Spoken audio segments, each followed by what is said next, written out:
যে মানুষগুলো থেকে আপনারা দূরে থাকবেন তার বিবরণ আমি বলে দেই।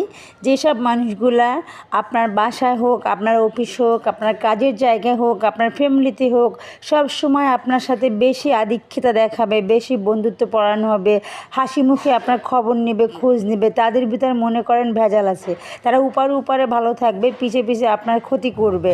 সব সময় এইসব মানুষগুলো থেকে আপনাকে দূরে রাখা ভালো এবং তাদের সাথে কখনো কোনো কথা শেয়ার করা যাবে না। ইভেন অতিভক্তি চোরলক্ষণ বলে কথা আছে না, এই জন্য আপনাদেরকে আমি সব সময় বলবো এইসব মানুষগুলো থেকে আপনার আশেপাশে যাতে ছায়াও না পড়ে, সব সময় দূরে থাকবেন।